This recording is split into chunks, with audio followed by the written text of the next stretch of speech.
YouTubers High Score Challenge on this cloudy Sunday afternoon with a bit of sunshine. Slightly cooler today than it has been. The game this time is Gradius 2, 1988 in the arcade. Doing this commentary, of course, on the weekend of the passing of Her Royal Highness the Queen. May she rest in peace as we look forward to a new era, whatever that might bring. Anyway, Gradius 2, it's as hard as nails. This first level, it's a really good level, which is good because it's hit an awful lot, the amount of times I have to restart and everything. I think for 1988 this is really good, just the way the sort of like level sort of like moves up and down, as well as your sort of standard sort of left to right shooter. Maybe there were other games doing that by this point. I'm not sure, to be honest, but I do like that sort of added sense of freedom as you can sort of scroll up and down the level as well. And the enemies in this first level are really cool, just these sort of flaming dragons which come out of the sort of suns and things, which spit fireballs at you as well. And you can never sort of entirely predict what's going to happen either, sort of like how they're going to sort of chase you, or sort of like when exactly they're going to appear. I mean, you can get it pretty close, but yeah, you can't take anything for granted on this first level. So yeah, classic game Gradius. To be honest, I always get them mixed up in terms of Gradius, Salamander, Nemesis is one. I get mixed up if they're the same game or sort of like variations depending on which region. But Gradius 2, yeah, as the name implies, second in the Gradius series, and a good series it is. Just to comment on the difficulty, honestly I've had fairly limited experience playing Gradius before. I kind of know what it's about, yeah, with the sort of power-up system and everything, but I suppose my main practice has actually come from playing Parodius on the SNES, and also Sexy Parodius on MAME as well, which is fantastic. Although I think there's some kind of a bug in it, to be honest.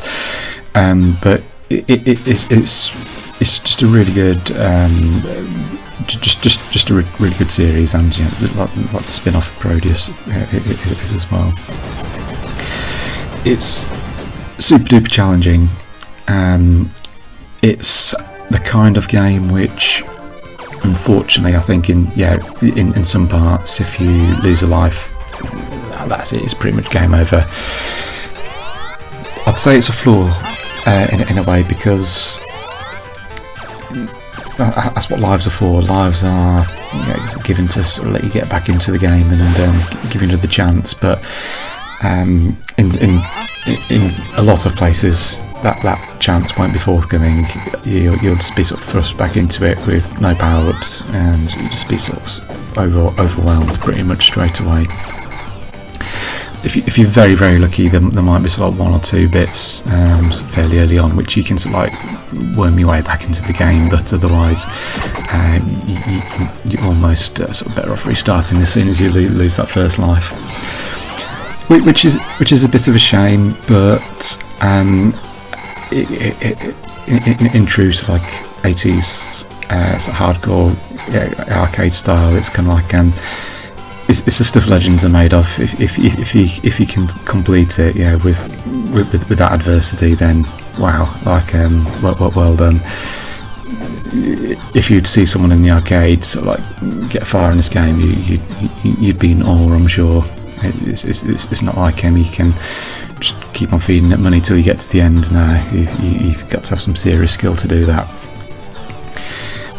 But anyway, so onto the second level here, and it's sort of very Aliens as well.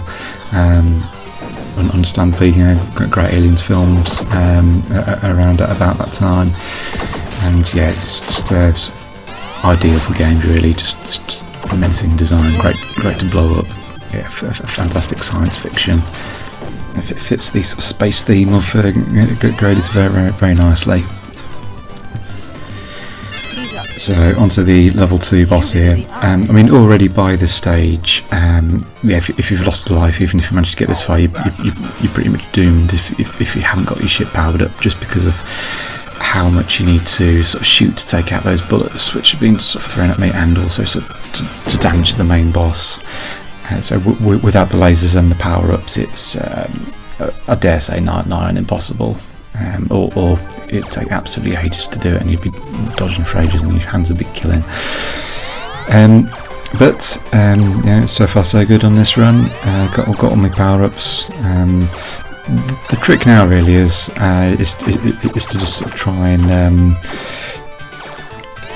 collecting the power-ups so I can just reactivate my force field should I lose it, which is actually sort of quite easily done. You just need to sort of scrape at the edge of something and it's gone. And there's plenty of bullets and things, of course, to catch you off balance as well. So the trick is just sort of like maintain that sort of maximum power as long as possible, because you'll need every last ounce of it. So level 3 are these sort of blooming crystal things, which unsurprisingly sort of take a lot of hits. Yeah, so I'm using sort of full power to sort of like try and clear a path, and this is like the easy bit as well. Also making use of a lot of bombs, which just like rain down on to sort of give a bit of extra damage. So this level is really sort of, yeah, just a case of trying to navigate through as safely as possible. A bit of a hairy moment there, just managed to sort of weave between the crystals. I've got my power up on standby for the force field should I lose it, but so I'm as set as can be. It is a game as well, like you can get caught out any second if you haven't got your wits about you. Yeah, just one lapse in concentration and boom, there's plenty of opportunities for that to happen, and there's bits which, yeah, it can just like catch you by surprise as well. So sometimes things don't sort of fall into place or sort of like appear as exactly as you'd expect them, so you kind of have to improvise a bit really sometimes, which can throw you off. But yeah, this bit here, just like just using the maximum power to sort of try and clear a path through those crystals, and without full power it's extremely difficult. I mean, yeah, a few times I've sort of lost life and had to do restart at this point, just with my sort of piddly single shot. And it's just like, yeah, I dare say that's impossible. If it's not impossible, nigh on impossible. But here we go. Yeah, it's like making my way through. A few standard enemies to blow up, which is a nice change.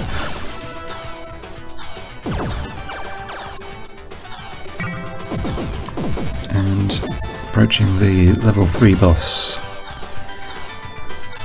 You shall be crushed.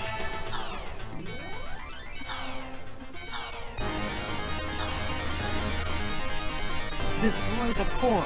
I mean, fortunately the bosses aren't too bad if you are powered up enough. There's even a couple of bosses, you know, which can like okay, even if you're not.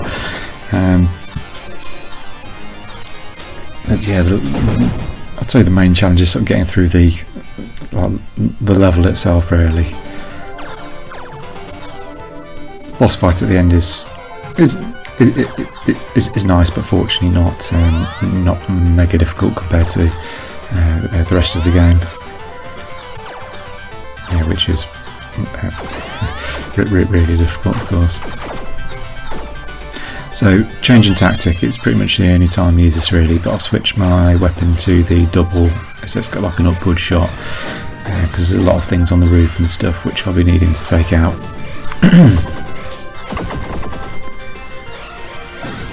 And yeah, I've got, as always, it helps to sort of like know sort of what's coming, and there's sort of like 2 enemies which I sort of took out fairly quickly just on the bottom half of the screen there, which they just launch a lot of bullets if you don't take them out. And there's that bit there, sort of just like waiting for those sort of ships to come down from that sort of like base thing before sort of like going forward. was getting caught out quite a lot on that point before, just sort of trying to sort of plough forward, sort of past it, and just getting caught out. Just got to know when to be patient on some bits. Like with this bit of the volcano, you just got to sort of keep it cool. No pun intended. Wait for the volcano to chill out, and then proceed.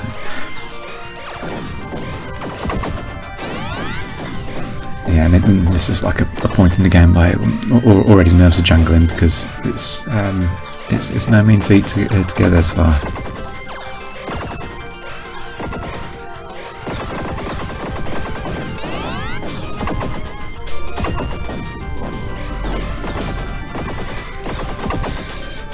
Just as a way of sort of trying to give an example, like if you lose a life and you have to sort of redo that bit, how quickly the screen just fills up with bullets, it's crazy.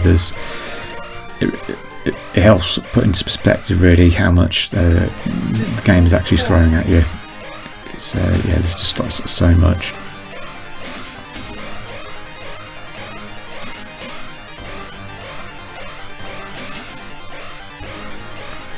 Yeah, this boss is alright, just moves up and down a bit, a few sort of missiles which you just got to watch the path of. But yeah, as far as it goes, it's nothing major, especially compared to the rest of the level.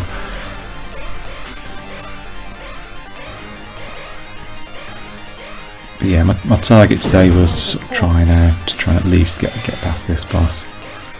It was one of those ones I knew I could do it.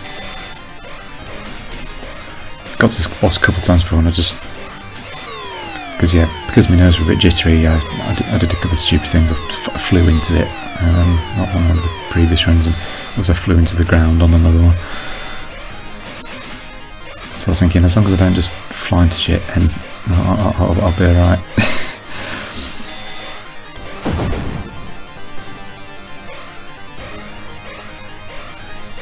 Okay, and on to the next level.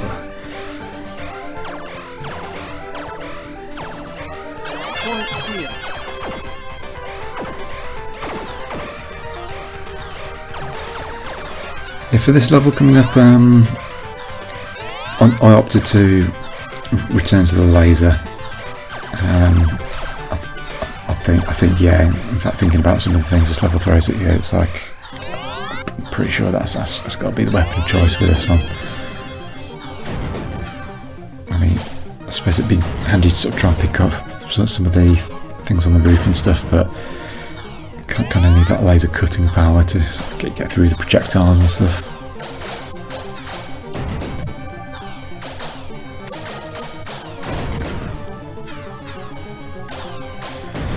Force field helped me out there.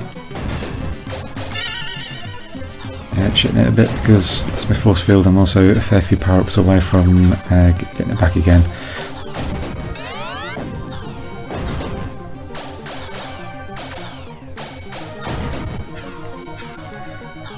Yeah, it's a bit tricky because trying to work out which ones can blow up and which ones not. Like some of them just don't seem to explode even though like you give them full pelt.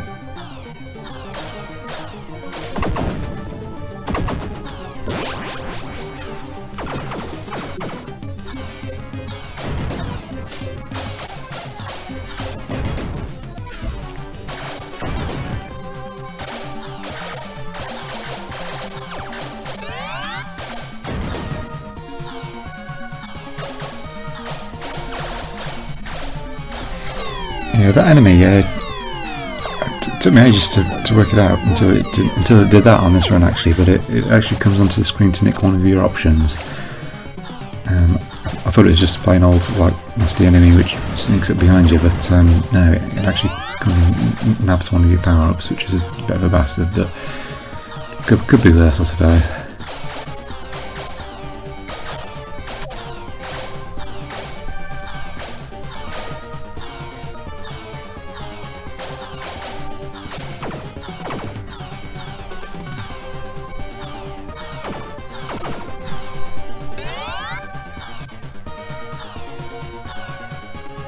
And crashed straight into the head thing. I don't know quite what to expect when I got to that point. I should have been more on the ball anyway there, but it's kind of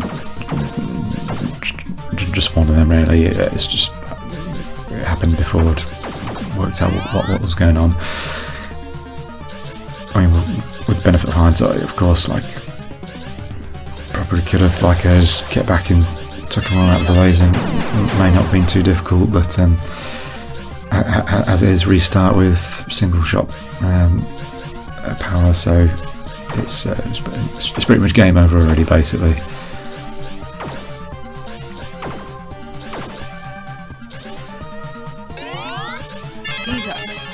Yeah, change my tactics to try and sort of take out the first one as quickly as possible, but yeah, it's just even taking it out sort of overwhelmed straight away. It's really difficult to see how you'd be supposed to do that, and I think this is where I draw a comparison with Gradius. Like playing Gradius on the SNES, like yeah, it was always harsh when you sort of have to, when you lose life and you sort of have to start at a certain point without your powers, but you can pretty much anywhere in that game sort of like get back on track. I mean, yeah, you have to sort of like work out how to sort of do some bits to a T on minimum power, but there's always that sort of route back into the game in Gradius on the SNES. It's the only version I can think of which I can sort of compare it to be honest, but in contrast to this, where it's kind of like it's just like no way like can get sort of back into the game at certain points. Yeah, nice couple of options, age and gender, that lets you put your details in. Keep talking about Gradius, but I like Gradius. There's also a lot of options like alien, things like other, and you get to choose like symbols as well, which is a nice touch. But yeah, that was Gradius. The score there, sort of just over 200,000. So pleased with that. Very, very, very difficult game. Unfortunately, I don't think I can pick myself up for another run. I'm recording this now, but I think that's probably me done for the day. So we'll see how that fares in the high score challenge. Okay, and bye for now.